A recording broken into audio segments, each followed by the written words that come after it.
Hi, I'm Solène, and today I wanted to talk about friends. How do we make friends? I actually remember the first day I met my best friend.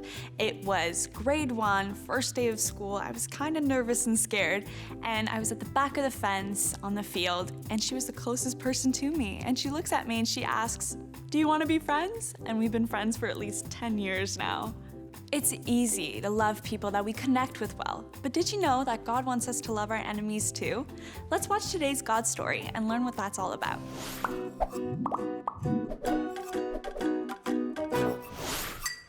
What did God do to cure Moses' headache? He gave him 2 tablets. Hi everyone, I'm Natasha, and today we'll be talking about loving our enemies. Now, maybe you don't actually have an enemy, I'm sure many of you don't, but we can tone it down a notch and see what this looks like in our day-to-day lives. So maybe you hang out with a certain group of friends in your school, but there's also the student who sits alone in the back of the classroom or in the cafeteria. Now, you can show love to them by hanging out with them at lunch or sitting next to them in the class. And I'm saying this because it leads us to the big idea that God helps us love our enemies. And trust me, we need his help because it's not easy.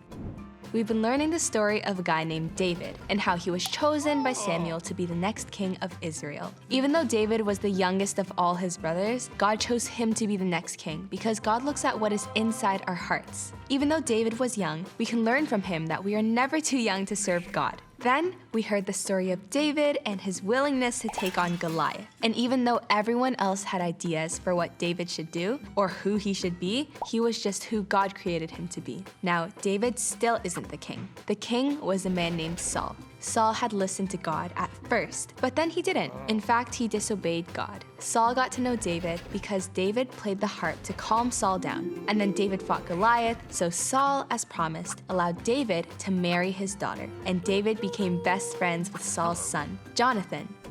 So now, David is Saul's son-in-law. He's in the family, but Saul just really didn't like David. David was better than Saul at everything, and Saul grew in dislike for David. In fact, he even threw a spear at David while David played the harp for him. Saul even sent David out to fight with the others in hopes that David would be killed. In 1 Samuel 18 verse 29, we're even told that as long as Saul lived, he remained David's enemy. His enemy, ouch. But David kept doing well in all of the things he attempted, and he became even better liked by everyone else. God was with him, but Saul still hated him.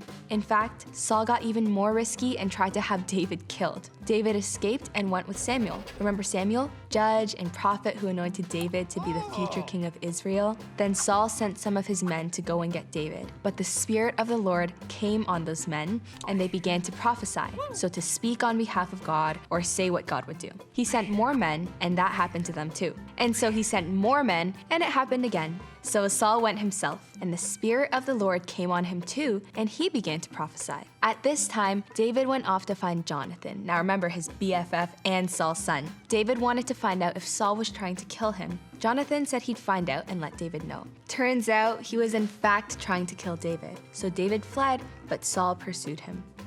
Where David went, his family joined him, and Saul tried to find him and even killed people who helped David. David continued to pray and ask God for his help. David and his men went into the wilderness to flee Saul. Saul followed. Finally, Saul and David were on opposite sides of a mountain. Just as Saul was getting closer to David, he learned that the Philistines, remember Goliath's people, were attacking Israel. So Saul and his men went back to Israel quickly. When Saul was done fighting the Philistines, he went back again to find David. But David had fled further away, so Saul took a crew of 3,000 troops to find David. As they traveled, Saul went into a cave to relieve himself. So what Saul didn't know was that David and his men were hiding further back in the cave. David's men told him that this was his chance to kill Saul. He could take out his enemy. David crept up and cut a piece of the hem of Saul's robe. But then David felt badly. He said, "The Lord knows I shouldn't have done that to my king. He is the Lord's anointed." So David stopped his men from trying to kill Saul. After Saul left the cave, David came out to him and shouted, "King Saul, my master!" Saul looked back and David shouted, "Why do you think I'm trying to harm you today? It's not true. The Lord placed you at my mercy back in the cave. Some of my men told me to kill you, but I didn't." David showed him the piece of the robe that he had cut. David said, "See? I'm not trying to harm you." Saul began to cry. He said, let's read it from the Bible.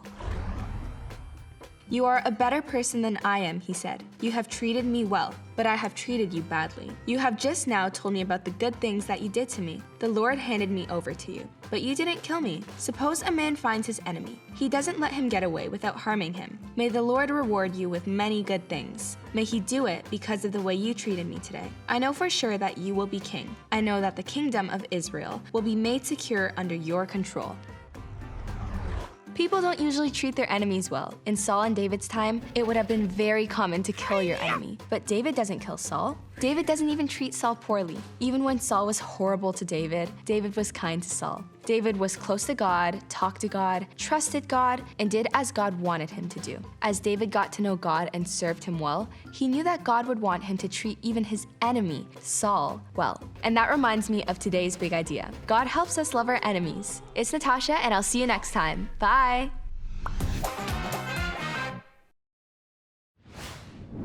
David chose not to take revenge on Saul. Instead, he loved him the way God would have wanted him to. Now, that's not necessarily easy. It can be quite difficult, but you don't have to go through it alone. God is always there to help you with that. Let's check in with Jared. He's got a really interesting story.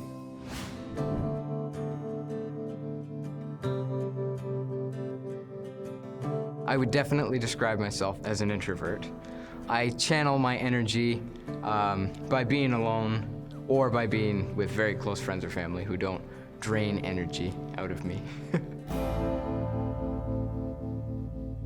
If I've been hanging around with a group of people for a very long time, it slowly depletes me and I need some time by myself for a little bit. Typically, I play video games to regain energy or music. I love playing the drums. I'm in 2 school bands. I'm in our little youth group band and in the church band.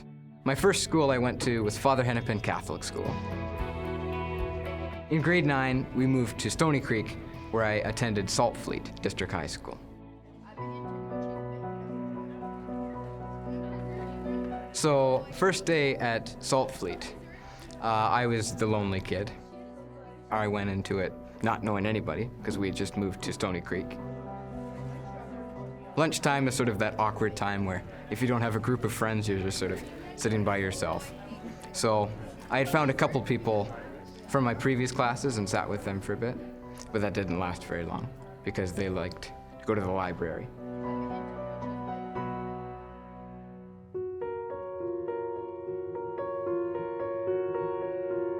One day I noticed a girl sitting by herself. Her name was Astrid, and I asked her if she would like to join us for cards. And she said sure. And after Astrid, every day I would stand up in front of my chair looking for anybody who might have been alone in the cafeteria. It's not always easy. It's quite difficult sometimes. God challenges us in many ways, especially for me, because being an introvert, you don't like going up to new people and just striking up a conversation. So typically I would give myself 10 minutes and I would say, okay, at 11 o'clock, I'll go and ask this person if they'd like to play cards or something. Even if they're hard to love. And there are some people who are very difficult to love. For me, my faith means that Jesus is the most important being in my life. And I believe Jesus would look for the people who are alone. And I try to speak that through my actions and how I treat people. It's making someone's day or not making as big of a difference as you could have. I would say I definitely have normal traits. I enjoy the things that normal people do, video games, music. But I would also say I'm different from others in the way I act out in my faith, in the way that I reach out to others and do things that are challenging. It's all worth it in the end.